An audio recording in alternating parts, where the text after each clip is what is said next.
We're gonna play a game. Who said this? It's not actually who said this, it's actually who wrote this. This is an excerpt from a book. Here goes.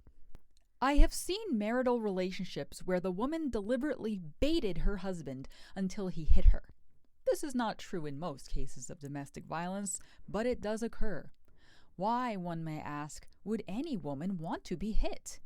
Because females are just as capable of hatred and anger as males, and a woman can devastate a man by enticing him to strike her. It is a potential weapon.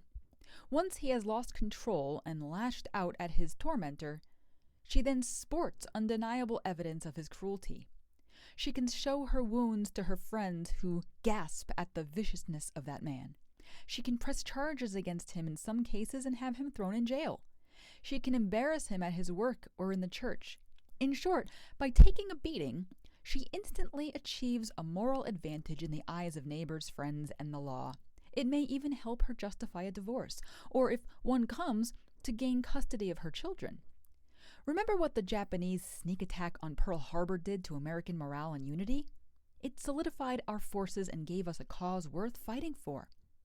There are those who believe President Roosevelt ignored warnings of the Pearl Harbor invasion for the precise purpose of unifying our resolve against a rising Japanese imperialism. In the same spirit, I have seen women belittle and berate their husbands until they set aflame with rage. Some wives are more verbal than their husbands and can win a war of words any day of the week. Finally, the men reach a point of such frustration that they explode, doing precisely what their wives were begging them to do in the first place. I remember one woman who came to church with a huge black eye contributed by her husband. She walked to the front of the auditorium before a crowd of 500 people and made a routine announcement about an upcoming event. Everyone in attendance was thinking about the eye and the cad who did this to her. This was precisely what she wanted. I happen to know that her non-communicative husband had been verbally antagonized by his wife until he finally gave her the prize she sought. Then she brought it to the church to show it off. It does happen. Dr. James Dobson wrote that in his book, Love Must Be Tough, published first in 1983 and subsequently published many a time. So basically, if we go back to the beginning of all this, let's go through the fact that he thinks that even a minority of women want to be hit by their husbands. We're not talking about, sex kinks here, okay? So barring or aside from that, they bait the husband. Now, here's the thing.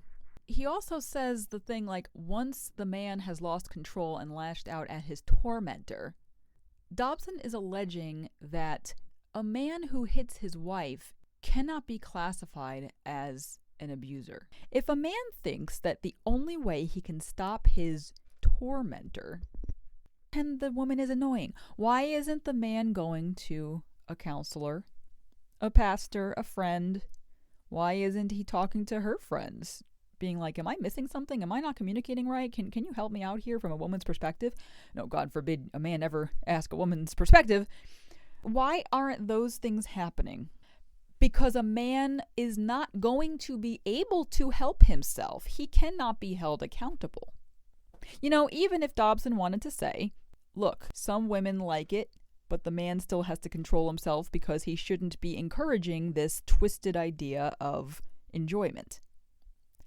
I don't buy that women want to be hit and then sport it. Perhaps they need quote-unquote proof, like this woman that he mentioned, sporting it in front of everyone, because otherwise they don't believe her. They don't believe that he's violent. A woman has intuition. She knows. Does she want to be hit? No, but she might not know how else to get out unless she has hard evidence. Even animal control, it takes a lot for them to finally agree that, yes, the dog is being abused. As long as the dog has food and as long as the dog has water, the dog could be kept on like a 4-foot leash in the backyard. And that's considered not animal cruelty in most circumstances, as long as it's a shelter, To a very terrible degree of heat and cold. Well, he's not starving, and then they'll leave it, even though the dog might be barking all day because he's lonely or overstimulated, depending on if they're in the city or not. Like, there's a lot that has to go into proving with cold, hard, factual evidence that there's animal cruelty going on, because it's not enough to the law that the dog is just kept on a chain outside all day. I call that cruel. The law won't. So similarly, my husband's abusing me. He's manipulative. He lies. He's neglectful. He's this and that can't be put onto paper because there are no bruises to prove it. He's lashing out in anger. He breaks things around the house sometimes. Can I show that to people? Can she show that to people? Well, maybe he's just going through a lot and she needs harder evidence. So in that sense, you want to call that sporting it as if she won a prize? No, she's calling for help. But again, back to the beginning of this, when I said that you're saying that the man is being tormented to the point where he cannot help himself and therefore should not be held accountable. I am not hearing accountability here, because just like their predatorial sex drive that you insist they have, and therefore women have to wear or not wear this and that, they cannot help their unbridled cruelty either if the environment warrants they revert to their baser instincts, their God-given brute strength masculinity. I don't hear anything about accountability here. What the heck is all this about Pearl Harbor also? He goes the whole, the Japanese sneak attack and da-da-da, and Roosevelt, ignored the warnings and da-da-da. Like, marriage is not a war zone. Why are you making this? Like, this is not a treaty that you have between your wife and yourself. Yeah, you want to call it a contract? Fine. But that's so base. It's like calling a house a pile of wood. It's like, yeah, but it's magically standing up on a foundation and with craftsmanship and style. That's what makes a house a home. You can't have a marriage based on just a contract. That's not what God intended. So stop comparing it to something that was contractual, like government institutions and citizen responsibility and wars and nonsense like this. A woman wrote to James Dobson asking for advice on what she should do about her abusive husband, because she was sick and tired of having to hide the bruises. She was sick and tired of not knowing when he was going to lash out and having to endure the pain. He doesn't say to call the cops. He doesn't say to get the kids in a safe place or anything like that. No. James Dobson, instead, he who has a child developmental psychology degree, says, quote, I would suggest that Laura choose the most absurd demand her husband makes and then refuse to consent to it. Let him rage if he must rage. Defiance by her will shock the abusive husband into acknowledging he has a severe problem so that he will agree to competent Christian counseling that can lead to reconciliation. Because it's magic. Because deep down, there's really no sin nature that has to be worried about. It's just, having to keep his strength at bay. And if you antagonize him, wait a minute, didn't he just say, like, his tormentor, like, she can be a tormentor? What if that's torment to him? What if he defines her defiance as torment because he really needs her to obey him in order to feel like a man, like he's in control, feel better about himself and give himself self-esteem? Like, what if that's torment? What if he classifies it? What is torment? Because magically, he will just agree to reconciliation. He's like, she doesn't want to do this, so I'm magically not going to be abusive anymore. Because Dobson doesn't know what abuse is. Why are we talking about Dobson? Hi, welcome to today's episode. Dobson just died recently at 89 years old. Everybody's having a meltdown one way or another. The guys who loved him and kissed his ass are sorry that the most amazing person to walk the face of the earth is gone from them and everybody else is rejoicing. And there's pretty much no in between. James Dobson was an Arminian in the fundamentalist evangelical movement, but his organization Focus on the Family had a lot of Calvinists on board, and the organization was very influential in Calvinist circles, and Calvinism generally blends into theonomy and reconstructionism. That's where you're going to find those kinds of people primarily. I mean, the books were certainly in our church library. We had 1 billion James Dobson books. I remember listening to the radio, listening to Adventures in Odyssey, who hasn't, homeschooled that I was, and listening to the Colorado Springs, Colorado lady list the the address if anybody wanted to write to them. That's Odyssey, Colorado Springs, Colorado, 80995. I remember that because I thought she was smiling very, very hard behind that microphone. As a child, I thought that. I'm like, how are her words so wide? That's what shiny people do. Then he has his book, Dare to Discipline. So Love Must Be Tough is one book about the abuse and how, women have to be careful so that they don't provoke him to beat because it's in them. But then you have Dare to Discipline, which was his more famous book, kind of put him on the map originally. And I quote, "Spankings should be anticipated as important events because they provide the opportunity to say something to the child that cannot be said at other times." Hold up. Is that kind of like husbands hitting their wives? They're trying to say something that cannot be said at other times. He can't use his words. Like, I feel like Johnny, use your words. I say that to my students when I teach piano. I say, can you use your words? Because I'll say like, okay, look at this time signature. What does that mean? And I'll point to it, and then they'll try to like demonstrate it on the piano. And I'm like, no, use your words. Can you explain to me with words what that means on the paper? Spankings say things that you cannot say with your words because you don't know how to communicate. I continue. It is not necessary to beat the child into submission. A little pain goes a long way for a young child. However, the spanking should be of significant magnitude to cause the child to cry genuinely. After the emotional ventilation, the child will often want to crumple to the breast of his parent, and he should be welcomed with open, warm, loving arms. At that moment, you can talk heart to heart, only after you've smacked him. He says you don't have to beat him. But what are these things? I think hitting the child at all is a beating. It is for an adult. Smacking one adult to another adult across the face or the freaking ass without it being asked for is assault. Oh, well, it's different because the parents have authority and they're just... No. That's actually worse.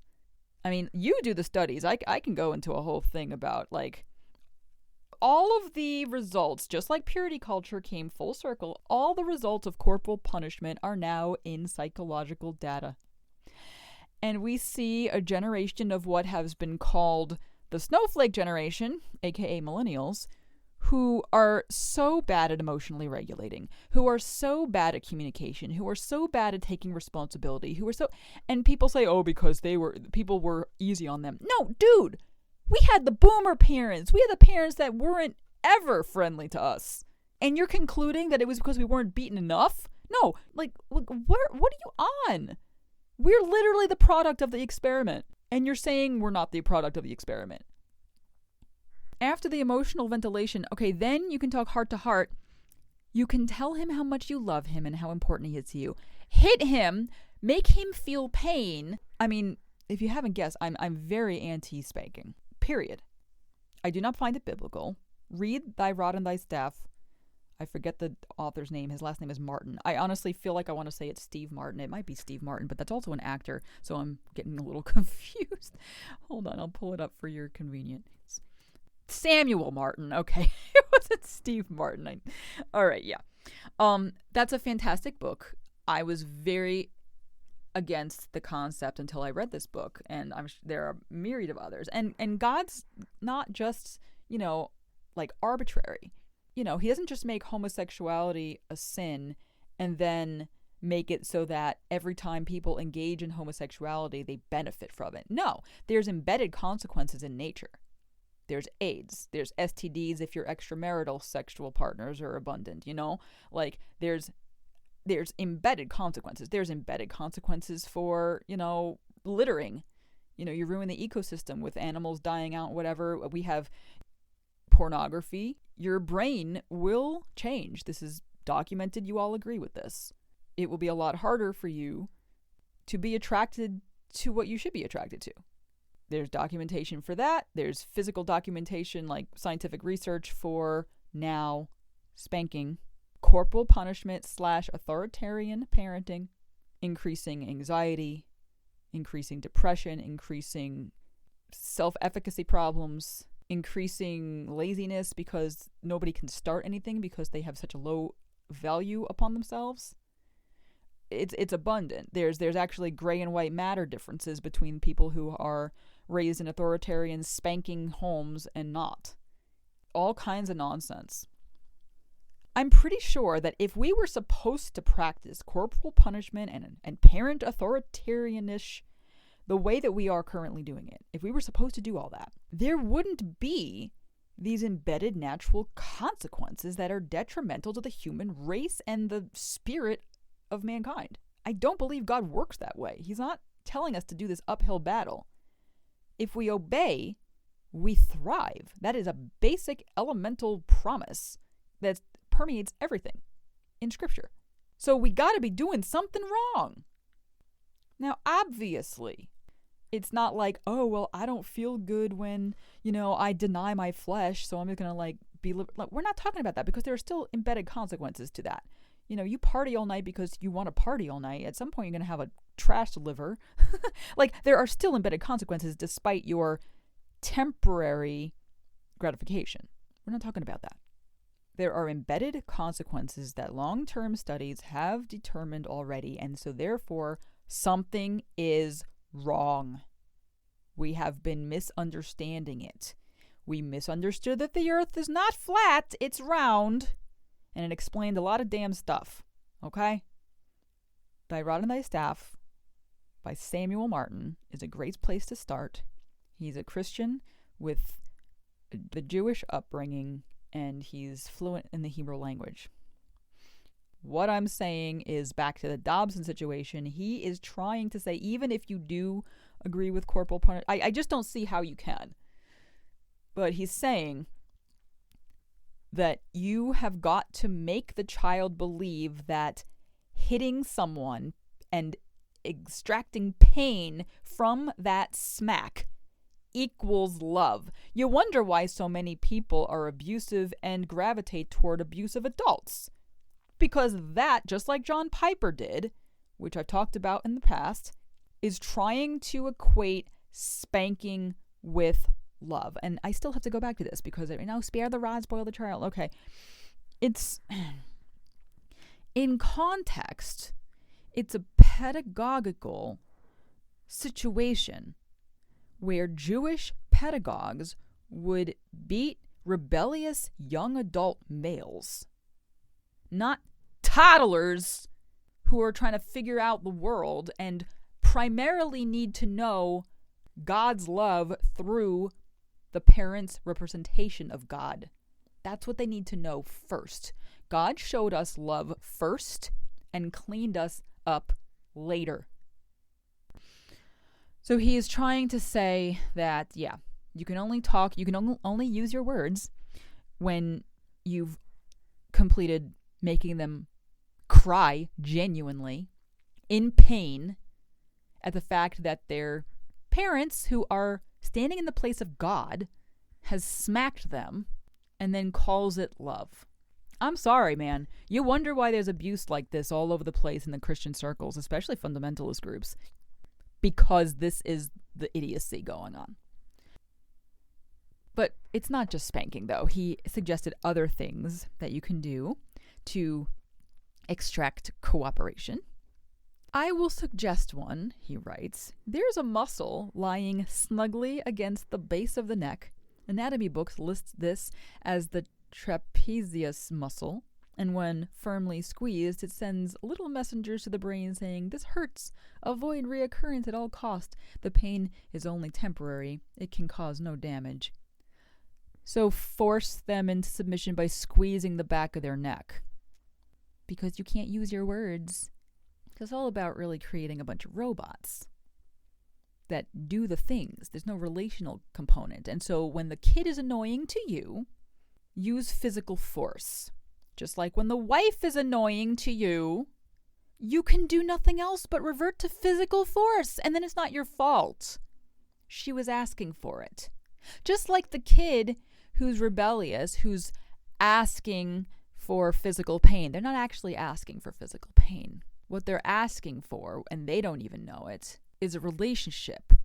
Yeah, they can be testing. What are they testing, though? They're testing the limits of the relationship because they're depraved. And depravity, per the fall of Adam, was a fall from perfect relationship from God. Thank you very much. That's the whole thing. We don't know what relationships are because it fell in the garden. Everything goes back to that. And so you're saying, like, what happened when Adam and Eve fell? God didn't spank them. I've heard in my recon past saying that, God spanked Adam and Eve, just as like a colloquial like example of like, oh, God didn't look kindly on it. But he didn't actually spank them. It's not a plug-in allegorical term here. What did God actually do?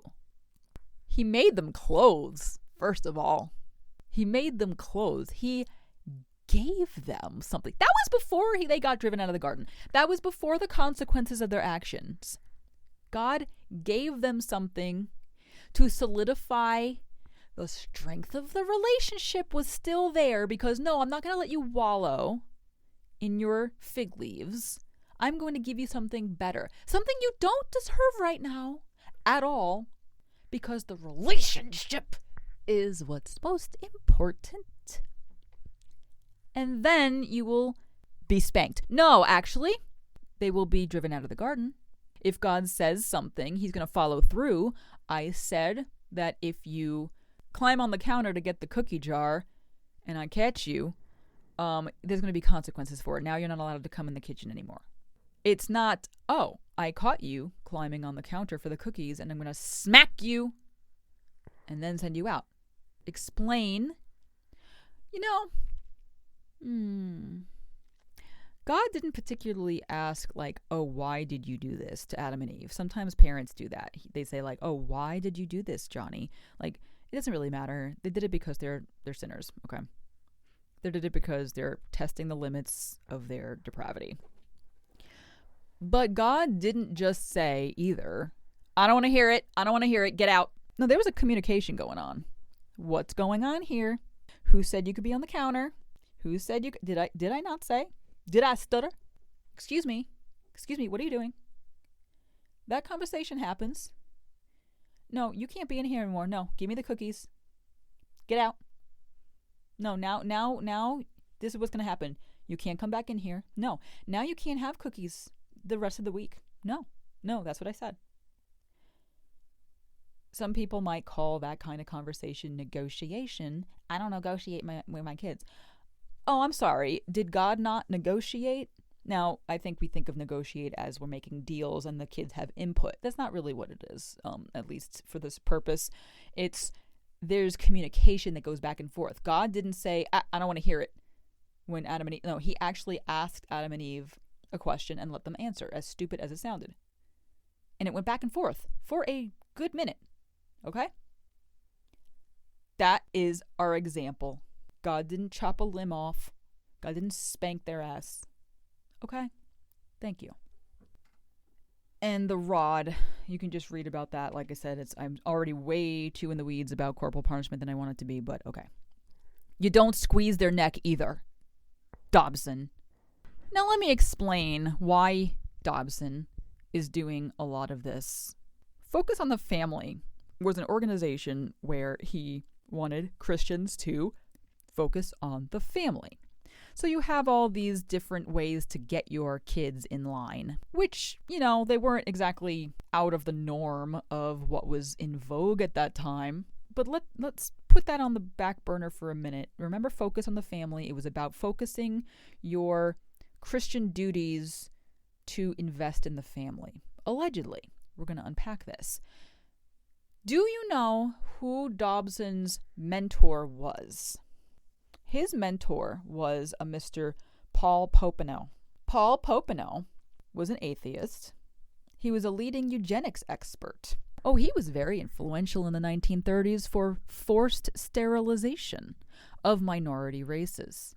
He was the founder of the American Institute of Family Relations in 1930. He believed that fit families should breed and unfit families should not, which literally unabashedly meant, and it was blatantly propagated, whites should breed and non-whites should not. Involuntary sterilization, because of Paul Popenoe, in part, continued until the 60s. Now, there's one thing, because you could say, oh, well, if he was, originally under Paul Popenoe, but, then he went out and did his own thing, because you can't really hold people to who they were mentored by. Maybe he didn't know. No. Shh. Not only was he mentored by this guy, Popenoe wrote the foreword to James Dobson's Dare to Discipline that was released originally in 1983. Originally. It was scrapped from future edits of the book because it was no longer popular. His name was no longer popular, and Dobson, being the grifter that he was, needed to get with the program of the times. And the weirdest thing, even Popenoe's son, David, his name was very perplexed as to why so many fundamentalist Christians gravitated toward his dad. He's like, if I had to guess, it would make no sense that these people would like him, because he pretty much stands for everything that Christianity is not. There were a bunch of people who quoted him and cited him, and the book there was a Southern Baptist Convention put out a book in 1964, and it was called The Church Looks on Family Life. It was co-written by Popenoe. What the heck is going on here? This eugenics person. Dobson and Popenoe actually spoke together on a conference in 1970. It was called Helping Parents Help Youth Conference. And they Dobson was never an atheist.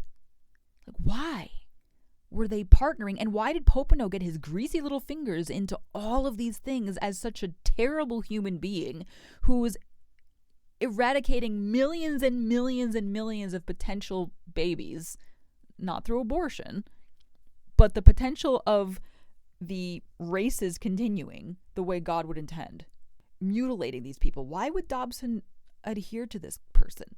Join at the hip. Let's continue on this discovery. One focus on the family executive, his daughter, or her daughter, I forget, but she came out as lesbian at one point and then wrote the book Refocusing My Family.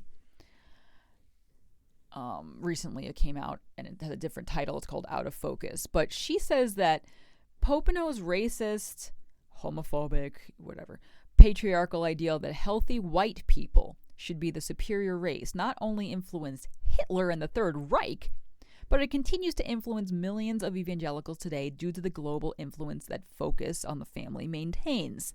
She says the central idea of focus on the family is that in order to avoid race suicide and ensure that white Christians stay the dominant race and religion, they should breed as many culture warriors as possible.